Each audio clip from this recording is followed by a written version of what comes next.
Hola, buenos días tengan ustedes. Hoy vamos a ver sensaciones somáticas 2, que es sensaciones de dolor, sensaciones térmicas y cefalea. Moviéndonos con el tipo de dolor. El dolor se va a dividir en dos, rápido y lento, o agudo y crónico. El rápido se va a dividir en intenso, pulsante y eléctrico, mientras que el lento se va a dividir en urente, sordo, pulsátil y crónico. Los nociceptores, que van a ser terminaciones nerviosas libres que nos van a dar el estímulo de dolor, se van a encontrar en paredes arteriales, periósteo, capas superficiales de la piel, tienda y bóveda craneana, haces musculares y superficies articulares. Los estímulos que excitan los receptores de dolor van a ser mecánicos y térmicos, y químicos también. Los de dolor agudo van a ser mecánicos y térmicos, mientras que los de dolor crónico pueden ser mecánicos, térmicos o químicos. Los químicos van a ser bradicinina, serotonina, histamina, ionas potasio, ácidos, acetilcolina, enzimas proteolíticas, prostaglandinas y sustancia P. Algo muy importante acerca, algo muy importante acerca de los estímulos de del dolor van a ser que no se van a adaptar y pueden presentar hiperalgesia, que van a ser un incremento de la sensibilidad. La velocidad de la lesión tisular como estímulo para el dolor. El dolor por calor nos va a producir una velocidad de lesión tisular que va a determinar la intensidad y nos puede decir calor, infecciones bacterianas, isquemia, contusión tisular. Aquí tenemos que a 45 grados aproximadamente es cuando se obtiene el mayor dolor. Ahora sí que en los demás, arriba de 45 vemos cómo disminuye porque puede haber ya una lesión o una destrucción del nervio, y abajo de 45 pues el calor no es lo suficiente como para producirnos suficiente dolor. La isquemia tisular como causa del dolor. Bien, si se bloquea el flujo sanguíneo va a aparecer el dolor aproximadamente en un minuto, que va a ser por la acumulación de ácido láctico, que va a ser del metabolismo anaerobio, también por bradicina y enzimas proteolíticas. El espasmo muscular también nos va a producir dolor de dos maneras, directa e indirecta. El directo va a ser por la presión que se va a dar en los receptores mecanosensibles, y el indirecto va a ser por la isquemia. Es más rápido, ahora sí, que el directo, y es muy poco probable que aparezca el indirecto. ¿Ok? Las vías para transmisión del dolor. A grandes rasgos va a ser una lesión local que va a subir por la médula. Se va a dar el estímulo, va a subir por la médula, va a llegar al cerebro, se va a dar la respuesta que va a ser la inflamación, una inflamación, por la dilatación o la constricción de los vasos. Si hay constricción, como por ejemplo una amputación, pues entonces no se va a producir la hinchazón. Y el resultado final de esta lesión, por ejemplo una quemadura, va a ser sensación de quemazón, dolor e hinchazón. Vía del dolor rápido agudo. Nacen del estímulo mecánico o térmico. Son nervios periféricos a la médula, que van a ser fibras AD o alfa delta, a velocidades de conducción de 6 a 30 metros sobre segundo. Van a informar sobre la situación lesiva para que la persona reaccione de inmediato y se aparte el estímulo. Otra vía de fibras va a ser la C, que van, que van a ir de la médula al encéfalo por el fascículo neoespinotalámico, o sea, el más nuevo. Fascículo neoespinotalámico. Va a actuar en el dolor A, D, que va a estar en la lámina 1, aquí lo podemos observar, y las neuronas de segundo orden van a originar fibras largas que van a cruzar al lado opuesto por la comisura anterior y van a subir por las columnas anterolaterales. Aquí lo podemos ver que solamente es una sinapsis en la lámina 1 y de ahí se continúa y van a subir. ¿Ok? El fascículo espinotalámico va a terminar en unas fibras en la formación reticular del tronco del encéfalo, que van a pasar al tálamo y van a terminar junto al complejo ventrovasal. Otras van a terminar en el grupo nuclear posterior del tálamo y de aquí se van a ir a las zonas de la corteza somosensitiva y a las zonas basales. Aquí lo podemos observar. Las fibras del dolor, que van a ir así que posteriormente hacia las fibras del dolor lentas, Aquí podemos ver que hace subsinapsis en el complejo ventrovasal y el grupo nuclear posterior, y de ahí se van a ir ¿hacia dónde? Así es, hacia la corteza somatosensitiva. Las lentas se las explico después. Bien, aquí tenemos la percepción del dolor a grandes rasgos, que va a ser un estímulo que lo va a conducir el nervio sensorial, va a llegar, va a subir hacia la corteza, se va a desarrollar un reflejo o una respuesta que va a llegar hasta la médula, que va a actuar en la interneurona, que nos va a mover hacia el músculo y hacia la respuesta de los vasos, hacia el músculo para ahora sí que alejarnos de lo que nos está causando daño, y esto para intentar reparar el daño que se ha producido. Dolor rápido agudo. Si la estimulación afecta a la vez a receptores táctiles que activan el sistema, la localización del dolor va a ser exacta. El glutamato es el neurotransmisor más probable en el dolor de tipo AD. Vía del dolor crónico. Van a ser estímulos químicos, mecánicos o térmicos, pero van a ser persistentes. Van a ser conducidos por fibra C a 0.5 hasta 2 metros sobre segundo. Va a tender a crecer con el tiempo y va a ocasionar sufrimiento intolerable que va a obligar a la persona a retirarse o a intentar hacer algo para mitigar el dolor. Va a llegar hacia las neuronas de astas dorsales y va a ir de la médula al encéfalo por el fascículo paleo-espinotalámico. La vía del dolor crónico, cuando llega ahora sí a la médula. Las sinapsis que van a ser lámina 2 y 3 de las astas dorsales, sustancia gelatinosa, y van a ir hasta la lámina 5. Las neuronas de segundo orden van a originar fibras largas que van a cruzar al lado opuesto por la comisura anterior y van a subir por las columnas anterolaterales. Entonces llegan las de fibras de dolor lento, van a hacer su primer sinapsis en la 2, van a hacer su segunda sinapsis en la 3, la tercera sinapsis, ahora sí que en la lámina 5, y finalmente ya sale ahora sí que su neurona de segundo orden, que va a ser las fibras las fibras largas que van a subir por las columnas anterolaterales. La proyección del fascículo paleoespinotalámico presenta un final amplio en el tronco del encéfalo. Van a ser los núcleos de formación reticular del bulbo y la protuberancia del mesencéfalo. Se va a ubicar también en la región tectal del mesencéfalo y va a ser a los cólicos superiores e inferiores, en la zona gris periaqueductal y en los núcleos intralaminares metrolaterales del tálamo, hipotálamo y regiones basales del cerebro. Entonces, las fibras del dolor lentas van a subir, van a pasar por la formación reticular, va a continuar su ascenso, va a llegar hacia los núcleos intralaminares y va a llegar ahora sí que finalmente hacia el tálamo. Y hasta ahí va a llegar el dolor lento o crónico.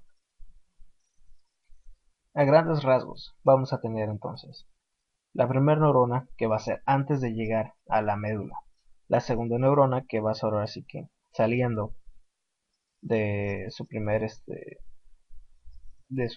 sinapsis, por así decirlo, que va a subir y va a llegar hasta la tercera neurona, que va a ser la encargada ahora sí que de conectarla hacia esa estructura, que puede ser tálamo, corteza, núcleos, etcétera. Dolor lento o crónico. La localización del dolor es mala por conexiones difusas polisinápticas que va a poseer la vía. La sustancia P es el neurotransmisor más probable del dolor crónico. Se va a liberar de forma lenta y también el glutamato. La formación reticular, el tálamo y la corteza cerebral intervienen en la interpretación de las cualidades del dolor.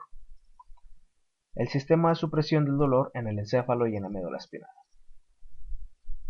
va a ser, se van a encontrar en tres lugares, que va a ser el primero, en la región gris periaqueductal y áreas periventriculares del mesencéfalo, parte superior de la protuberancia y porciones del tercer y cuarto ventrículo, núcleo magno del rafe y núcleo reticular paragigantocelular, complejo inhibidor del dolor en astas dorsales de la médula espinal. Entonces, en primer orden vamos a tener la inhibición a nivel medular y en segundo orden a nivel de la protuberancia y por último a nivel del tercer ventrículo. Bien, ¿Cómo va a funcionar esto?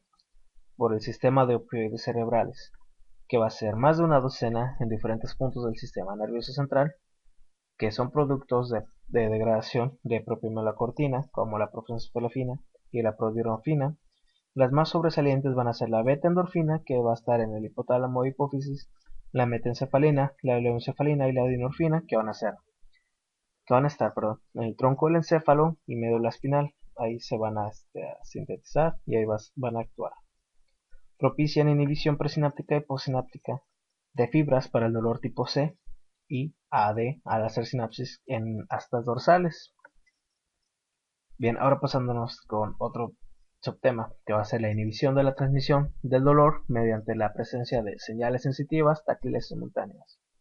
La estimulación de fibras grandes tipo AB procedentes de receptores táctiles periféricos pueden deprimir la transmisión de señales de dolor procedentes de la misma región corporal, al producir inhibición lateral local en la médula espinal. Ejemplo, roce luego de una lesión, la acupuntura y el tratamiento del dolor con estimulación eléctrica. Otro ejemplo es, por ejemplo, cuando se cortan y ponen inmediatamente presión sobre esa parte, notarán que les deja de doler. ¿Por qué? Pues por esto, que les había dicho que va a ser una inhibición lateral en la médula espinal, obviamente local, y van a evitar el dolor, y en cuanto quiten el dolor, la presión, perdón, van a sentir otra vez dolor. El dolor referido, que es muy importante para la clínica y el diagnóstico, va a ser el dolor en una parte del cuerpo situada bastante lejana del origen. ¿Por qué se da? Bien, se da porque los nervios viscerales, que por ejemplo se están estimulando al haber dolor visceral, daño visceral más bien dicho, vamos como suben y cómo hacen sinapsis con los nervios de la piel. Entonces eso nos va a provocar dolor en los dermatomas, como, como aquí los tenemos. Por ejemplo, el corazón, todo ahora sí que toda la escápula, todo el hombro, el esófago. Estos son dermatomas, ¿ok? Bien, se localiza en el dermatoma del que procedía este órgano visceral en el embrión, por ejemplo el corazón C3 y T5, el estómago de T7, T9. Aquí lo podemos observar, todos los dermatomas, bueno, no son todos, pero son algunos dermatomas que podemos observar aquí. Este va a ser el reflejo del dolor visceral en la superficie del cuerpo, por así llamarlo. Dolor visceral va a ser cualquier fenómeno que produzca estimulación difusa de terminaciones nerviosas para el dolor en una víscera provocará dolor intenso. Ejemplo, la isquemia intestinal. Se utiliza para diagnosticar inflamación, infección o padecimiento en las vísceras. Las causas del dolor visceral. Isquemia por varecina y enzimas proteolíticas, como les había dicho. Los estímulos químicos, como por ejemplo el jugo gástrico. Una hiperdilatación de la víscera hueca, como una colitis. Un espasmo de vísceras huecas, que va a ser por estimulación mecánica, e isquemia, como por ejemplo en una litiasis biliar, que va a provocar ahora sí que el espasmo y que esté el litio ahí, y entonces que sea, ahora sí que se dañe la pared de la vesícula y nos puede provocar hasta una isquemia si el espasmo es muy continuo, muy prolongado, nos va a provocar una isquemia y por lo tanto dolor. Dolor parietal provocado por enfermedades viscerales. El peritoneo parietal va a tener nervios raquídeos periféricos de carácter agudo, o sea que va a ser de dolor agudo. La transmisión del dolor visceral y parietal. El visceral verdadero va a ser referido, mientras que el parietal se va a localizar de forma directa sobre la zona dolorosa.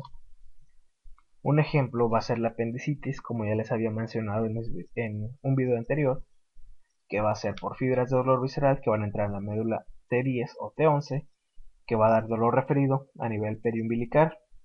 Si el impulso se origina de peritoneo parietal, el dolor va a ser directamente en la fosa ilíaca derecha. Alteraciones de dolor y otras enfermedades somáticas.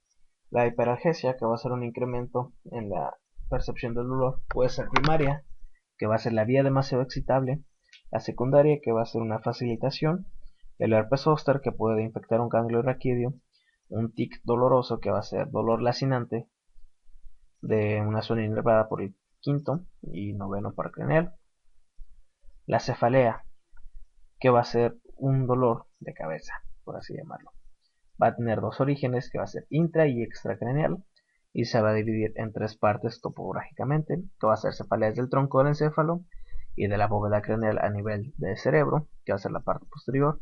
La parte media va a ser cefaleas de la bóveda craneal, y la parte ahora sí que anterior va a ser cefaleas de origen sinusal y ocular. Las cefaleas de origen intracraneal se va a dividir en cefalea de meningitis, que es una inflamación de las meninges, la jaqueca, que van a ser fenómenos vasculares anormales pródomos, la cefalea alcohólica, que nos va a producir dolor por su naturaleza tóxica, que va a irritar las meninges, aparte de provocar deshidratación. La cefalea por estreñimiento va a ser que se va a absorber los productos tóxicos en exceso del intestino, y por el descenso de la presión del líquido cefalorraquídeo, que puede ser una punción para ahora sí que retirar líquido, que si se retira 20 mililitros va a poder darnos el dolor de cabeza. Y de extracraneal vamos a tener espasmo muscular, que puede ser una tensión emocional, o músculos espásticos, una irritación nasal o paranasal por infecciones o procesos irritantes, o trastornos oculares por intentos excesivos para enfocar y por radiación excesiva. Por eso es que a algunas personas les duele la cabeza al haber mucha luz, o algunas personas que necesitan lentes y no los traen, terminan ahora sí que con jaqueca. Sensibilidad térmica. Van a ser tres tipos de receptores, que va a ser frío, calor y dolor. Van a estar situados debajo de la piel, en puntos sueltos separados entre sí. Hay de 3 a 10 veces más para el frío, y el número va a variar en diferentes zonas, que 15 a 20 para frío en los labios, de 3 a 5 en los dedos de la mano, o de 1 en tronco. Entonces tenemos aquí cómo el cuerpo va a interpretar así que el dolor por frío y el dolor por calor. El frío con dolor, que va a ser una región punteada, podemos ver que está a su máximo a 5 grados aproximadamente y disminuye a 15. Los receptores para el frío se van a activar arriba de 7 y van ahora sí que a perder su eficacia aproximadamente a 25 grados. Los receptores para el calor van a empezar a 30, llegando a su máximo en 42, y en el calor con dolor van a pasar aproximadamente a 44, y de ahí va a subir ahora sí hasta donde llegue. El calor y el frío. Bien, el calor va a ser terminaciones nerviosas libres y van a ser fibras nerviosas de tipo C con una velocidad de 0.4 a 2 metros sobre segundo, mientras que el frío van a ser terminaciones nerviosas libres, fibras nerviosas.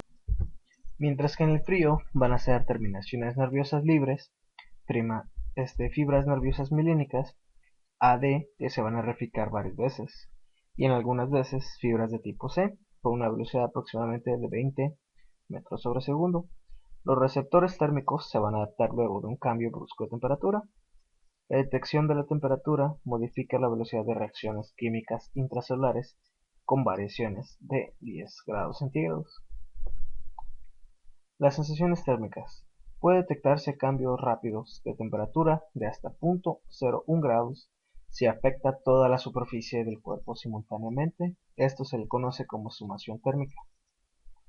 Se van a transmitir por vías paralelas a las señales de dolor. En la médula van a subir y van a bajar por los fascículos de Lee-Sauer y van a terminar en las láminas 1, 2 y 3 de las asas dorsales.